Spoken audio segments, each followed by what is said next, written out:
Greetings, Nerevar. I have good news as I have discovered the man I believe is creating the future of military technology. His name is Mike Sparks, and he is a veteran and the leader of the 1st Tactical Studies Group. He is also the author of this particularly insightful book titled James Bond is Real, which I highly recommend. Let me tell you about his genius. For a start, Mike Sparks has noticed that the U.S. military has a weakness in terms of its options for the airborne insertion of troops. Helicopters are not the combat-effective machines the so-called experts claim they are in this role, so Mike Sparks has found a better solution. This is the Aero Gavin, an M113 that has been modified with a detachable wing and propulsion system that will allow it to fly into war zones and land in order to help assist the infantry on the ground. In fact, if Aero Gavins had been developed already, they could have helped Ukraine win the war by now.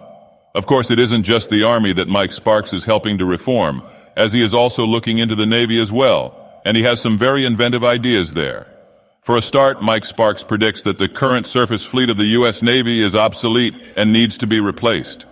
Destroyers and frigates are just not useful in a modern naval conflict, and instead what we need are battleship carriers that are both armored enough and armed enough to be impossible to kill in a gun battle while also providing valuable air cover. Of course, this isn't the only new vessel of the future for the Navy, as Mike Sparks has also predicted that the scouting roles handled by the destroyers and frigates of old will be covered by a return of airships. So as you can see, the future of the U.S. military is quite bright indeed. Wait, what's that? You think that none of this makes any sense and is just completely insane? Nerevar, are you one of those old guard sheeple types who thinks we can just throw money at untested and useless junk like helicopters and stealth technology and hope it magically turns into war-winning pieces of equipment?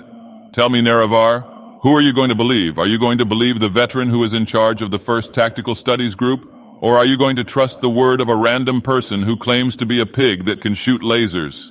Nerevar, I'll have you know that Mike Sparks is a hero to America. He even once single-handedly saved the nation from an alien invasion when he saw Bigfoot walk out of a UFO once and scared him off by shouting, "By the power of Jesus Christ." Seriously, this is also why Mike Sparks says we need to close all the parks and cleanse them with a battalion of Christian soldiers. Anyways, I think I'm done, Nerevar. It is clear to me that I was wrong to trust you to be open-minded enough to see the brilliance of Mike Sparks. Now, if you'll excuse me, I'm off to go watch the Pentagon Wars and learn the truth about the M2 Bradley.